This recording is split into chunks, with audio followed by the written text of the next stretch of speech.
Hello and welcome to our show. Today on our show, we're taking a look at tertiary education in Nigeria. In Nigeria, tertiary institutions will include universities, both public and private, polytechnics, monotechnics, colleges of education, and the like. It is commonplace to hear people say things or refer to Nigerian graduates as half-baked, unemployable, unteachable, unskilled, and so on. But the big question here is why?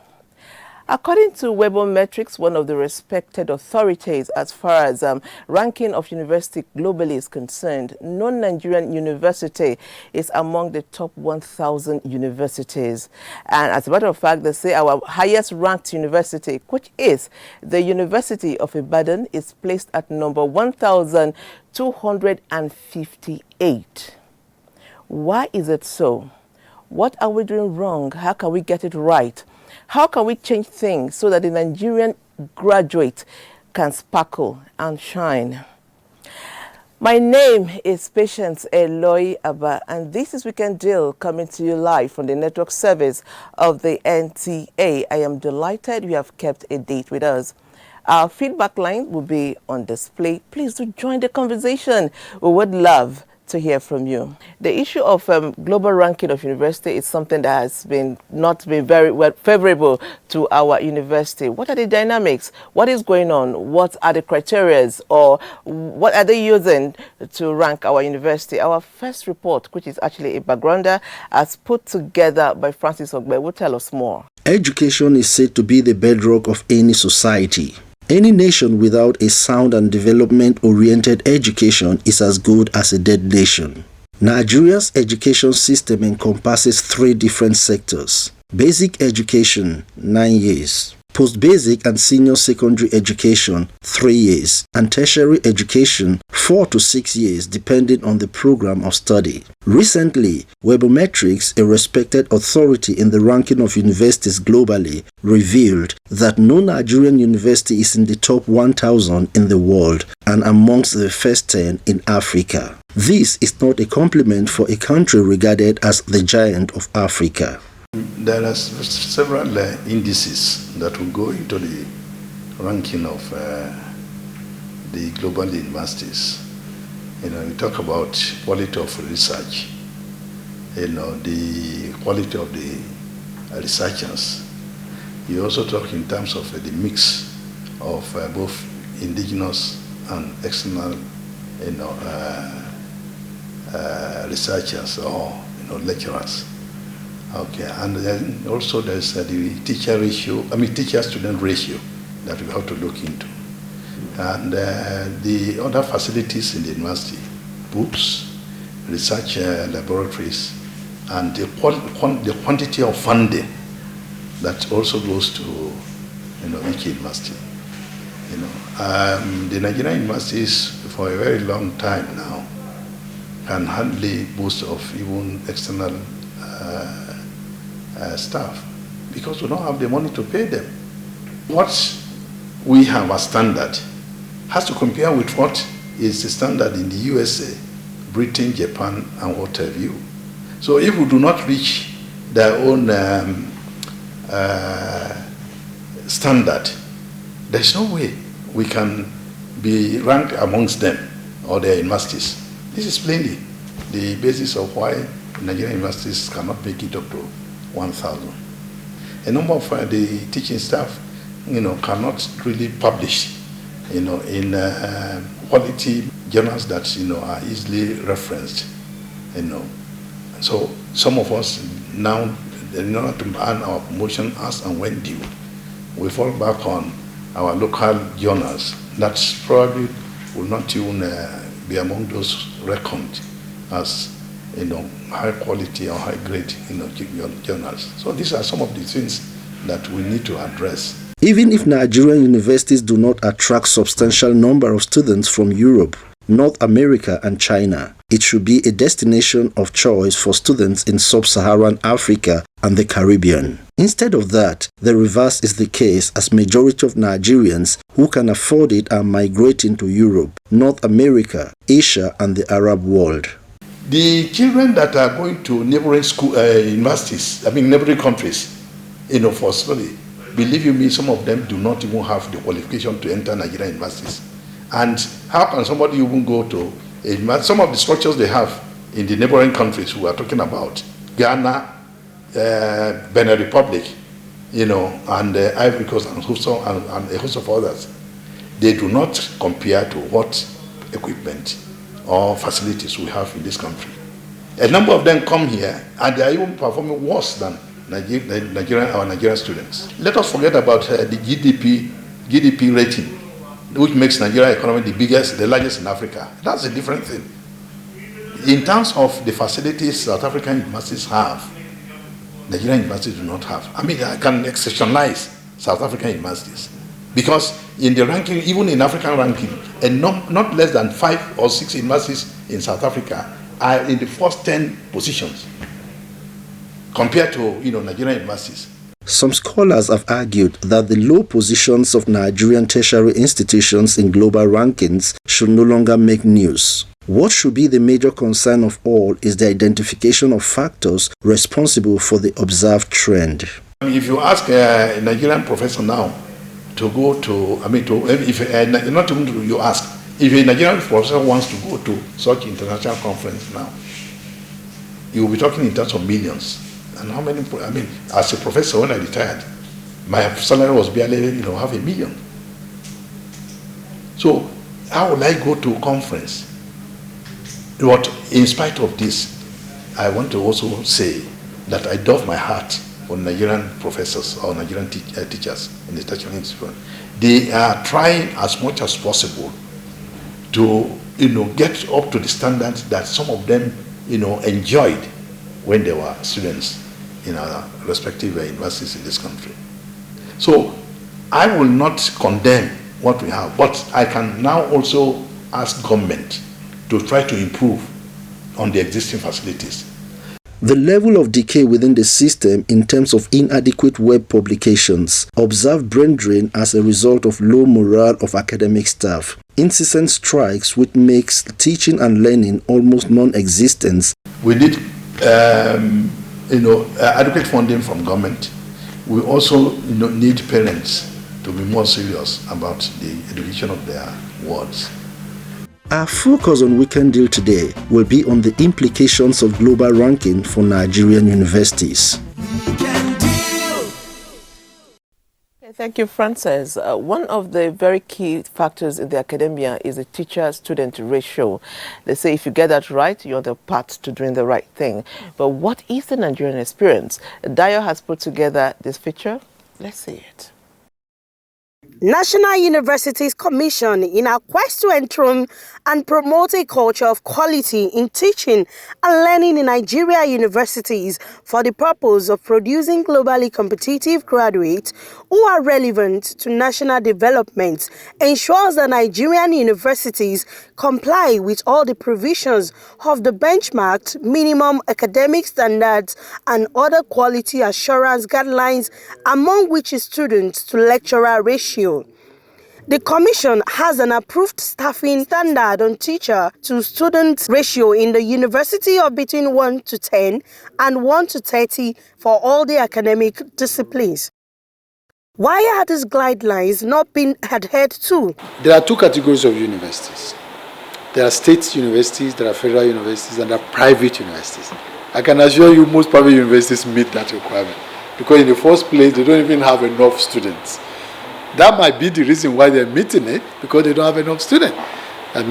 Some may have 1,000, 3,000, whatever. Come to the University of Abuja, and I tell you I have tens of thousands, So it becomes therefore, because of the demand for university education in Nigeria, it's difficult for universities to insist on the level of this ratio. University of Abuja Medical School, I only have quota for 50. You know how many people apply every year? Thousands. Go to law, I have quota of 100. You know how many people apply? Thousands. And then everybody is bombarding on universities. It's a matter of quota. It's a matter of capacity. What's the capacity of even the classroom that you have? So we are in a serious situation in this country that our capacity, does not allow us to take too many, but we have no choice because our population is, demand that we take more people, especially public universities. Is the poor teacher to student ratio one of the reasons Nigerian universities are not doing well in global ranking of universities? We understand that we have to be the model university in Nigeria. We want the whole world to see us as number one, and we are determined to make it so. And really what we're trying to do is to work with government. We're appealing, to really recruit more staff. I mean, you can't believe how long ago University of Abuja has been able to recruit. So many years ago, maybe 5 years, ever before I came in here. And it's just abnormal. It's abnormal to have a university like this that is going every day, that is taking people every day, that is having new areas for research. That has to be number one, to not bring in fresh people. It's even not right, believe me. So we are pushing. Nigerian university system do not make it to even number 1,000 of the world best universities. And yes, absolutely, ratio is one of it, teacher to student ratio, but they just one. There are so many other things. I can tell you, if Nigerian university system is excellent in other areas, we will have made it. We will have made it. I'm not saying that is not important. That is extremely important. But believe me, that is not the only reason we're not making it. It can therefore be justified that high student-to-teacher ratio in Nigerian universities is one of the major impediments to their quick upwards movement in global university ranking. Apart from addressing this problem with recruitment of more academic staff and establishment of more universities, government should leverage more on the strategic direction of National Open University of Nigeria to attain full development of ICT network infrastructure throughout the country to provide the best possible e-learning experience for the students through the use of contextually relevant media and technologies. Student-teacher ratio, very important we get it right as a nation. I mean, if we get it right, like I said, it's a beginning of good things to come. Okay, now joining the conversation is a man who has dedicated so many years of his career to the educational sector. He is an erudite professor. He has served as a DVC, he has served as a VC, and he is currently the Secretary General Committee of Vice Chancellors of Nigerian Universities. I'm talking about Professor Yakubu Aboki Ochefu. Sir, you're welcome to the Weekend Deal Studios. Good morning, viewers. Yes. Good morning. So good to have you. So good to have you. I haven't seen you in a long time. We're back, yes. So you're welcome. Thank you. The ranking, let's start with the ranking. First 1,000 universities in the world, and we are nowhere there. What is the implication, sir? Just like my senior brother and senior colleague, Professor Nuhu Yakub said, it's a global ranking. There are over 40,000 universities across the world. And it's called universities because it's a universal setting. And so the standards and the models and the structures are fairly universal in nature. And so if you are going to rank Ahmadu Bello University with Harvard University, you use the same templates. Oh. And when you fall short of some of the basic requirements that he has listed out, you won't measure up. So it's like a game of football. You have 11 players on the field, and you have a number of reserves going into a match. Now, if you lose 3 of your players due to red card, definitely you'll be in a disadvantage vis-a-vis your other opposing team that will have its full complement of. So what we have is that in that global setting, there are some metrics that we don't just have because of some of the points that Professor Nuhu Yakuba so eloquently put out there. Okay. What are some of the challenges that we are facing? Because I know we have, like I said, erudite professors like you and Nigerians who are very brilliant, yet we are not there yet. What are the challenges?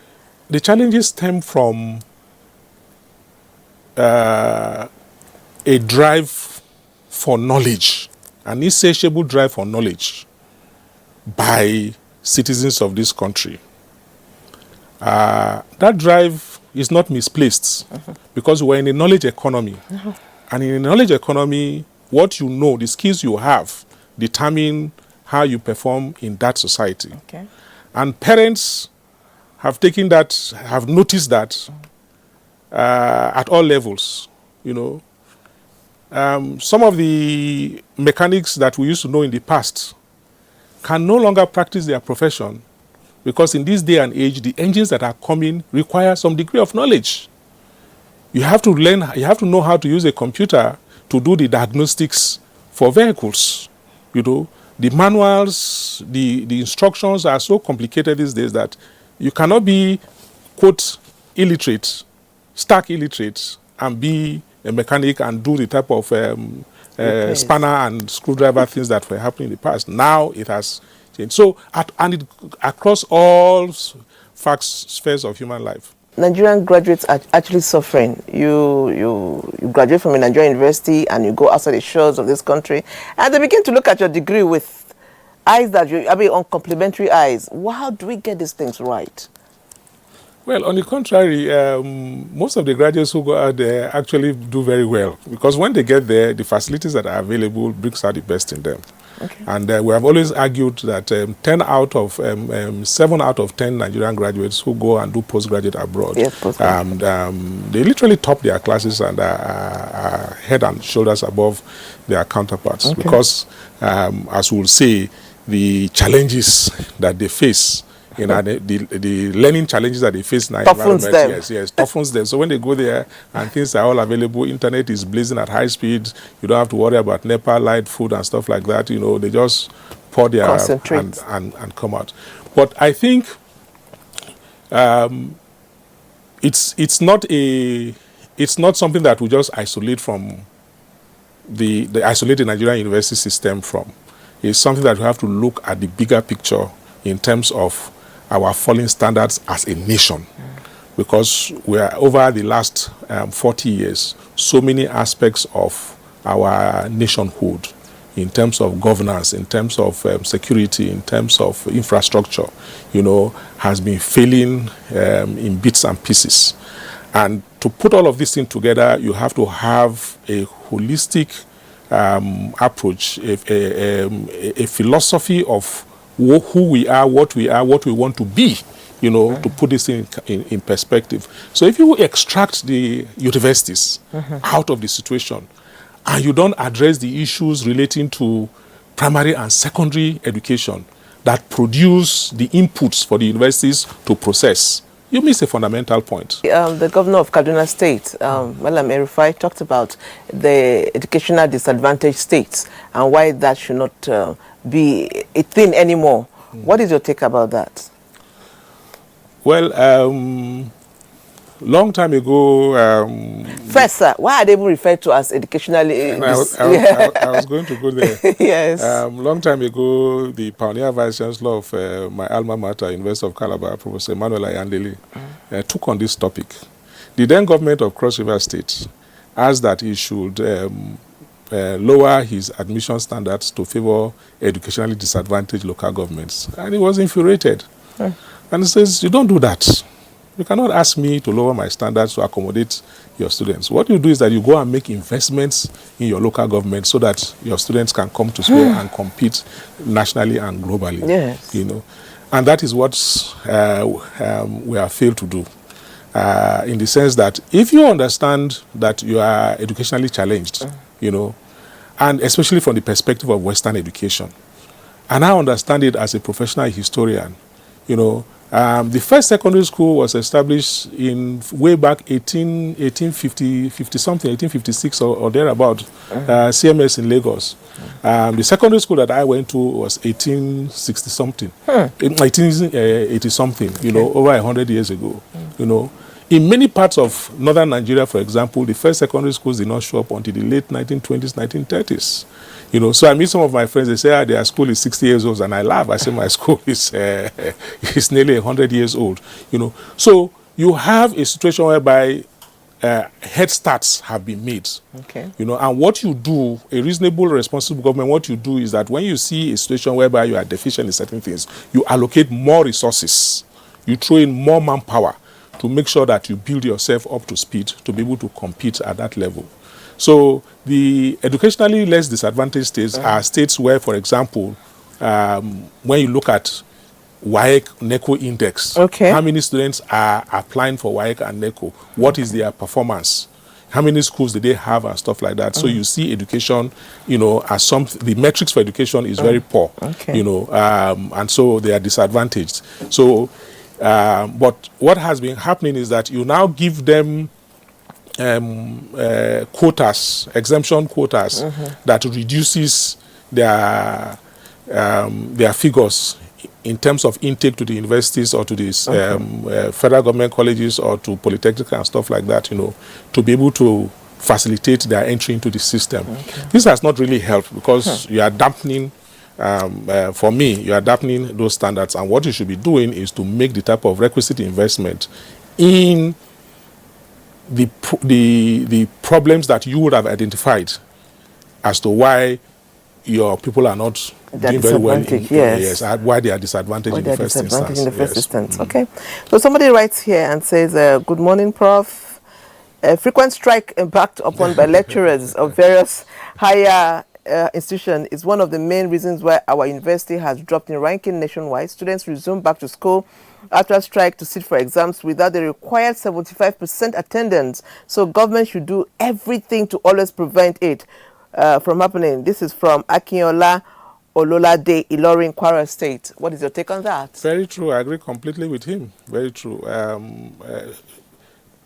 Industrial actions, strikes, you know, are an aberration in universities in other parts of the world. So when we talk about strike, they look at themselves and they wonder what we're talking about, because they can't understand, they can't imagine that there will be a break in an academic calendar for weeks and months and stuff like that, you know. Now, so the big picture is that why does this thing happen? You know, and it happens because the owners of institutions, you know, state governments, federal governments, and in some cases some private solution providers, you know, do not make the requisite investments in the institutions that they run or they manage or they own or they govern, you know.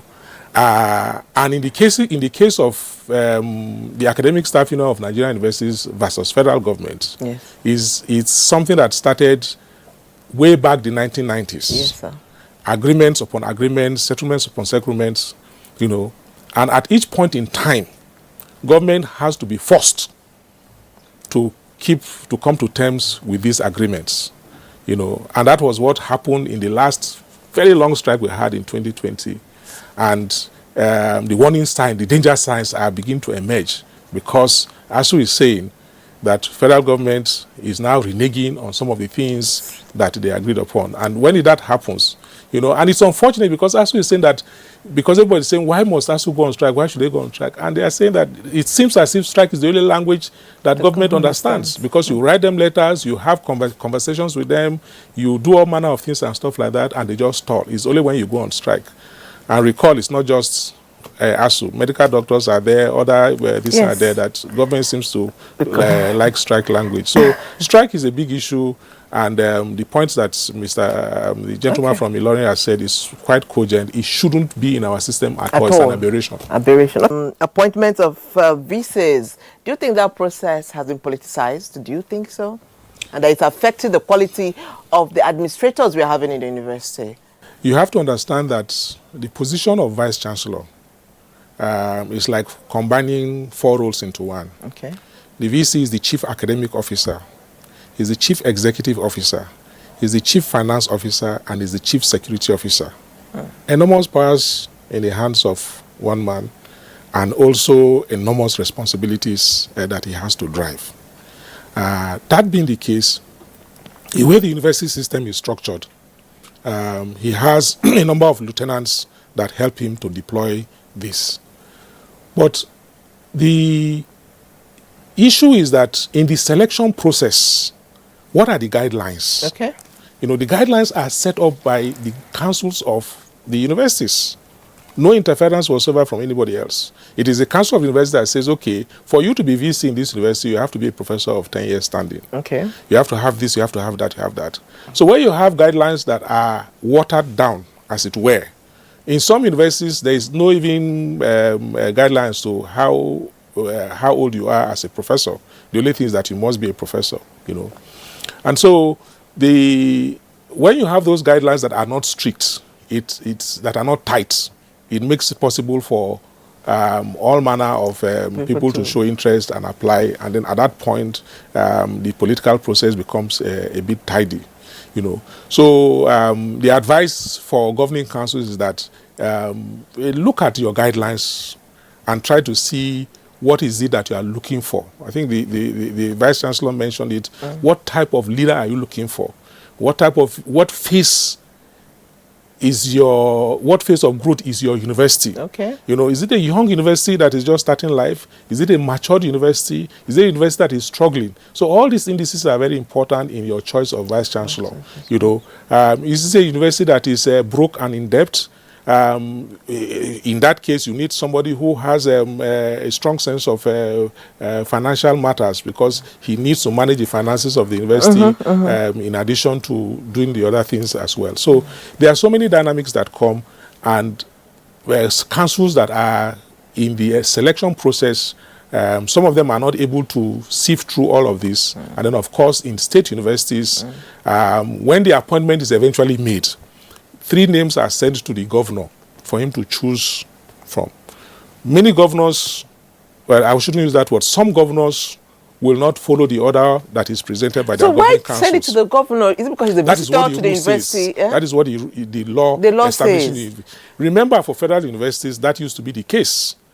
Federal universities, once the councils finish their selection process, they send it to the visitor of the university, who is the head of state, and he now chooses one of the 3. He's not obliged to choose in the order that they have been presented, you know. But best practice is that if somebody sends you a list and says this man came 70, this one had 65, this one had 60, you know, why would you go and choose the one that has 60? You know, over and above the one that has 70. Maybe you should just give him the best candidate and say, this is what the governing council, after have done due diligence. Yeah, that is what is now happening in the federal universities. Okay. But in the state universities, the list still goes to the visitor, and the visitor now selects. Some visitors will just select the best on the list, but there are some visitors who will also be subject to other considerations. For example, we have this terrible situation whereby is he a son of the soil? A vice chancellor was just appointed, I think yesterday or the day before, for Lagos State University, professor of medicine, and people are writing petition that indigenes of Lagos, the true indigenes of Lagos, are being marginalized. Meanwhile, she's a spouse of a commissioner in the Lagos state government. She's been in that university all her life. But so the pressure that comes from within the community that it must be our son or daughter, you know, who should be the vice chancellor, is also some of the things that contribute to the meddling that goes on in the selection of a vice chancellor. Okay, we are almost running off. What is the way forward to improve our ranking as we round off, sir? The way forward is that we have to make very deep investments in our educational system in general, and in our universities and other tertiary institutions in particular. Very, very deep investments. The investments we are making now is a huge joke, and it's not going to do anything at all. We need to employ more staff. That costs money. We need to improve on our facilities in terms of technology. That costs money. We need to have very robust research budgets. That costs money. We need to provide training services for our support staff. So anywhere you turn, many universities cannot boast of 8 hours of light a day, because of the cost of running their generators. Many universities don't have air-conditioned classrooms and laboratories and libraries because they cannot afford it. Many universities, like you said, cannot send their staff to attend academic conferences abroad, because it is too expensive. They cannot afford it.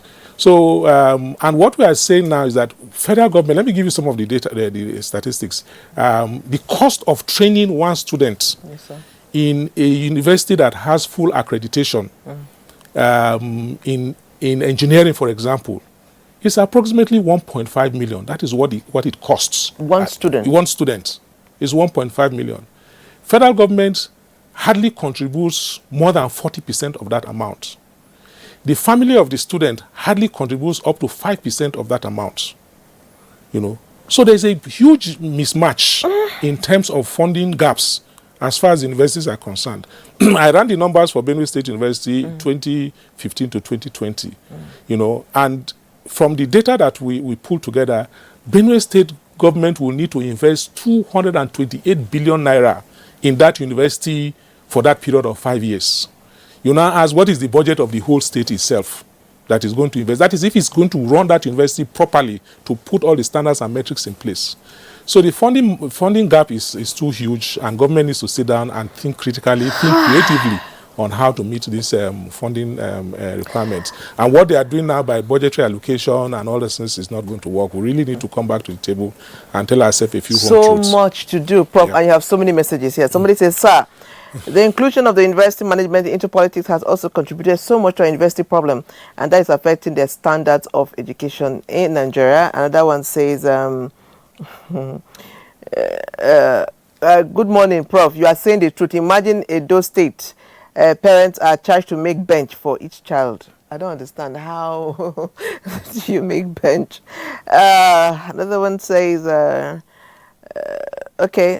ranking is not just about infrastructure, facilities, teachers to student ratio. How about the output of universities, the effect of the universities' research, that they're not doing enough research? There are so many messages for you. Yeah, I mean, the evidence is very clear that there are a lot of research that our students are doing, our staff are doing, that are warehoused in our libraries and laboratories that nobody is aware of. Okay. And that is what we are saying, that there must be a situation whereby we showcase our research outputs and efforts. There are a lot of research sitting on the shelves. The evidence, the data is there.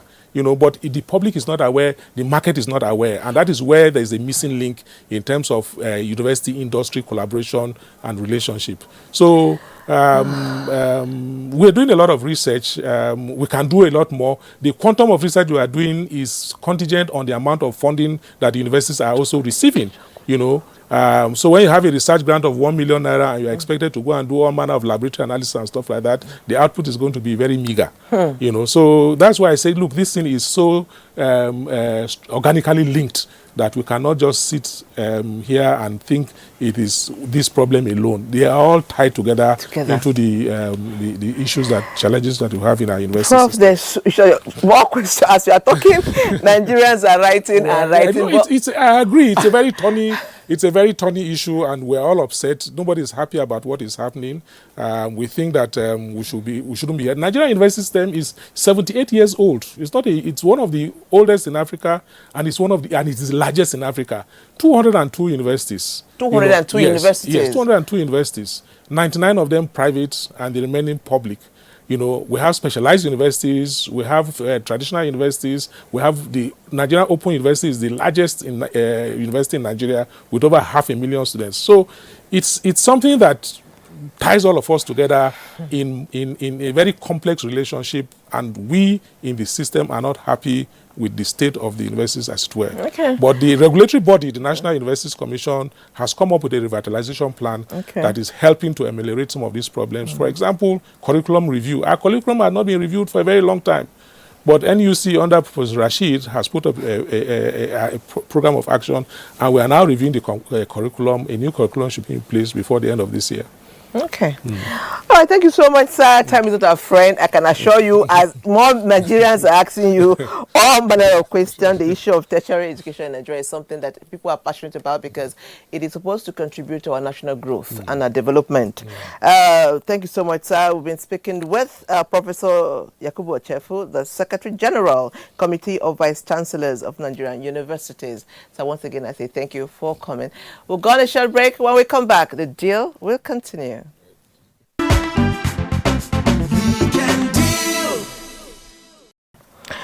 Welcome back. Nigeria has become one of the most sought after market for students, recruiters all over the world. They are all coming over to Nigeria to recruit our students to study abroad. Now, studying abroad, what is the attraction? This next feature is put together by Kachi. In a country of over 200 million people, there are around 170 private and public universities in Nigeria, with a capacity to carry 600,000 students. Every year, millions of Nigerian students who pass the entrance exams are unable to secure university admission simply because there isn't enough room for all of them. Data from Nigeria's National Bureau of Statistics and the Joint Admissions and Matriculation Board shows that between 2010 and 2015, of the 10 million applicants that sought entry into Nigerian tertiary institutions, only 26% gained admission. These discouraging statistics, coupled with a poor state of the education system in the country, as well as corruption in Nigerian institutions, are just a few reasons a steadily increasing population of Nigerian students opt to study abroad, despite the staggering costs. When I graduated from high school, I got admission in Lagos State for diploma law, and I started the program. It was quite interesting at first. Along the line, strike set in, like we were just sitting at home for a couple of months without going to school. Just when they called up the strike, there was a cult clash. It was deadly, people died. I started like, oh, I want to leave this country. I don't want to school here again. I started sorting out for scholarship abroad. And luckily for me, I got one and I traveled. I gained my bachelor's degree at Guinea American University, Cyprus. Afterwards, I got admission into Australian Law School, which I later graduated and was called to the Australian bar.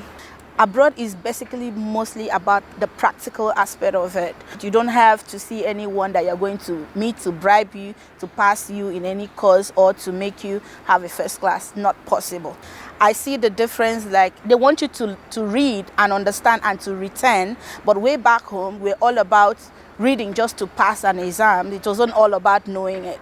Sexual harassment is really rampant in most of Nigerian's university. Like, when you don't understand something, it was a bit hard for you to go meet a lecturer to like ask for a review or ask for extra explanation. So I will advise any parent, if you have the money, to send your child abroad to study, because it will reduce the hassle of waiting for 7 years, as my course was supposed to be 7 years if I was to be in Nigeria. I realized that when I left the country, I spent just 3.5 years. The opportunity to study abroad offers a fair amount of incentives, a straightforward application and admission process, availability of full scholarships, and work opportunities for international students, among others. Nigerian students with foreign degrees also report improved prospects after graduating from foreign institutions. Foreign-trained graduates have a better chance of securing a good job if they choose to remain abroad. If I were to stay back in Australia, I would have gotten myself a very good job. However, if you choose not to stay back in the country you study and decide to come back home, the degree is highly valued back home. Employers in Nigerian labor market tend to go for foreign graduates because they believe that they are going to deliver. They are going to bring back the same quality that they got outside of the country. The shortcomings of the educational system adversely affect the economy. evident in rising unemployment rates and the loss of skilled labor to other countries. Better funding is just one of the urgent measures that must be taken to enable Nigerian institutions to compete with top institutions around the world in terms of standard and quality. Actually, research shows that there's a surge in the number of Nigerians that are looking to school abroad. They even say that in 2018, over 76,000 Nigerians were studying abroad. That's a lot of, I mean other things, a lot of revenue for this country and our foreign exchange. It has so many other implications. Okay, our next guest in the house will be talking about all this and more. Our next guest now is an educationist who has also done so well as far as this very important subsector is concerned. He's a proprietor himself, and he was the immediate past council chairman of NAPS, which is the National Association of Proprietors of Private Schools. I'm talking about Charles Umekwe. Sir, you're welcome. Thank you very much for having me. I'm so happy that you're an educationalist. What that means is that you start from the beginning, primary and secondary and all that, because we've been talking about the decline in our educational system, and a lot of people have blamed the foundation. They say it starts from the primary and the secondary, and that 4 years in the university cannot correct all that. What is your take on that, on the quality of education? And then we move on to other things. Well, thank you very much. I think the educational system in this country is in a very serious trouble, a mess, as I would say, because we have all failed, ranging from the teacher education institutions, the universities, and then down to the secondary, primary, and nursery. And we should all be held responsible for this decline in the system. Both the parents, the teachers, the universities, every one of us, and more importantly, the government. Because we operate a system that nobody bothers to monitor. Nobody supervises what anybody is doing. We allow politics to ruin the system. Well, we engage people who are not co-educationists to run the system, to be at the head of affairs of education. I look at it, how will you correct this mess? Where do we go from here? Is it from funding? The poor budgeting, the corruption, teachers, lecturers, not well remunerated?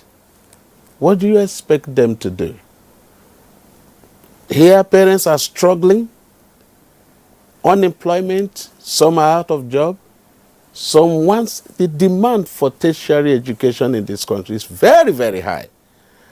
And the basic foundation, which starts from the primary to secondary, is not taken care of. The government in this direction, probably before now, you have inspectors of schools, you have supervisors of schools monitoring the teaching and the learning in the primary, in the secondary, and then down to the university level. But right now you hardly can see inspectors of education in some of our schools. Most of our schools, I would say. But can they bring that back? Do you think if that is brought back, it will positively impact on the quality of education we're having today? Yes, if you provide enough fund and the teachers will be sure of their salaries when the month ends, I mean, they will do their best. And if the educational institution that produce these teachers that are responsible for bringing up the children from primary, secondary, and then the students to universities. If the teachers are well trained, if you have facilities in these teachers' education institutions, then the teachers will do well. They will be well equipped to handle this problem when they come out. But where you have a student that has maybe 3 credits in West African School Certificate or NECO, and he applies to study NCE in educational institution, maybe College of Education or whatever, and then he goes there, he gets admission to study NCE, and he comes out and handles 16, 18 subjects in the primary school. What will he be able to do? And at the end, struggling with this, at the end of the month, you tell him there's no money to pay.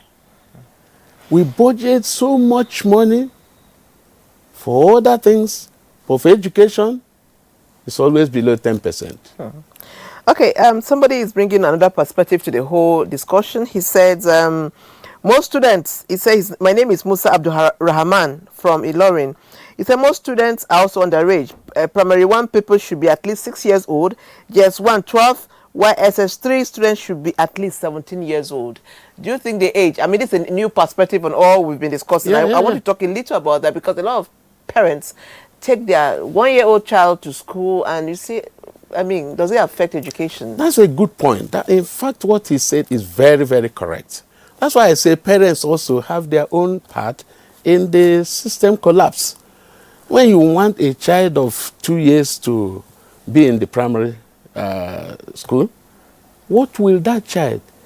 Development of the child has to be total. You have to give the child time. There is a level to which the child can cope with task given to that child. So if you neglect that and you say, well, I just want my child entered into secondary school at the age of 8 years, graduated at the age of 16 years, and so what? And so what? Is it rushing the child out of the system and going to become a liability to the entire country? That is the problem, or that will solve the problem? No. Now, even policy somersault. You have 9 years basic education, and then 3 years senior secondary school. Why are we still talking about primary 6 certificate? What are we really doing? You go to some schools. In fact, some parents will come and say, I want the primary 6 certificate of my child, that they are asking for it. I don't know where they are asking for it. Maybe the universities, or where they want to work, or whatever. Then who is bringing this? After we have been told that the only basic certificate is after 9 years. After 9 years, that's the basic. So there should be no room for primary 6 certificate again. And to be honest with you, parents will not want their children to even pass through primary 6. Many. And we are aware of this. Do you think we are doing right with this practical school experience that students are supposed to be having? Well, I must tell you that that is not working. It has not been working. People don't even have where to go to acquire this practical experience relevant to their course of study. Somebody who is studying engineering, going to a school to teach, what kind of practical experience is that? Now, who is in charge of this industrial training experience? What is the relationship of the universities with the industries that can provide this space for the students to come and have practical experience relating to their field? Is there any synergy? Is there any agreement? Is there any contract between them, the universities, and these industries? So that when you say you are going for industrial experience, yes, the university or the school where you are will write a letter believing that these people will absorb you to have this practical experience. Is it being done?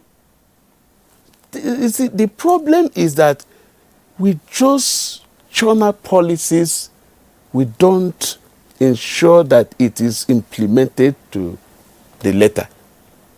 And that is why it's not working. So look, some of the students will go out there and spend the 1 year or 6 months doing nothing. And they bring a report that, well, I did my industrial attachment, got a letter from one... No supervision. No supervision. So nobody knows whether the child... And like Elizabeth rightly said, like you said again, they stay at home and they don't even come to work. And some of them take it as a long break to rest. Of course, of course. So why are we talking about industrial experience? And that is why there is no hands-on tools, no hands-on learning, even in the universities.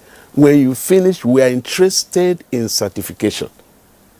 Our system generally is obsolete. Our system of education So is you are saying obsolete. there's a need for us to rejig our educational system? Of course. We have to overhaul the entire system and look at our curriculum. How much does it address our peculiar problem as a nation? Somebody will graduate as a mechanical engineer and he will not be able to repair his car because he doesn't even know. You talk about a roadside mechanic, you take your car to a roadside mechanic, he will tell you what to do. What's the problem with your car?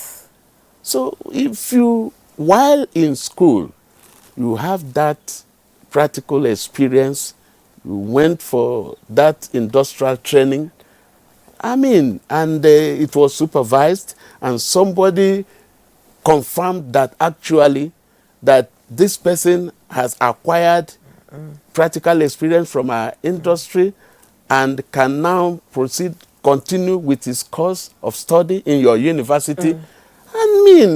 That is how to monitor and ensure that we are bringing out students that will not come tomorrow to be a liability to this country. But when you finish, you see, the earlier we move from certification to sabification. Sabification, that's the new word. From certification to sabification. You know it. Certification to sabification. Rejig and rehaul the whole educational system. We'll be speaking with Mr. Charles McQuay. He is an educationist.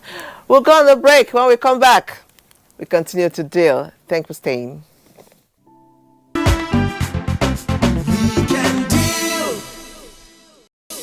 Okay.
Sachs, J Sachs, J Sachs, J Sachs. You just came in and the temperature of the studio just changed. You just rocked us up now. Thank you. Well done. That's you. J Sachs. He's a saxophonist and he is at the top of his game. He's here to bring in the whole deal in Weekend Deal. Tell us a little bit about how you started playing this beautiful instrument. Okay. So I started playing the saxophone since 2011. Yeah, you know, I started in the church, of course, like most musicians start. And I started with the drums, went to the keyboard. But I knew that I wanted more. I knew that there was just something about me that was telling me, you know, this is less what you were playing before, and there was something that I wanted to play that is more than what I was playing. And then I picked up the saxophone in 2010. Yeah, I started practicing, and here we are today. Here you are. The J Sax is here. Rock our world.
I mean, we could just keep dancing all day. Elizabeth Agbai, my colleague, would say she's a better dancer. Elizabeth, I think today has proven that I'm a better dancer than you.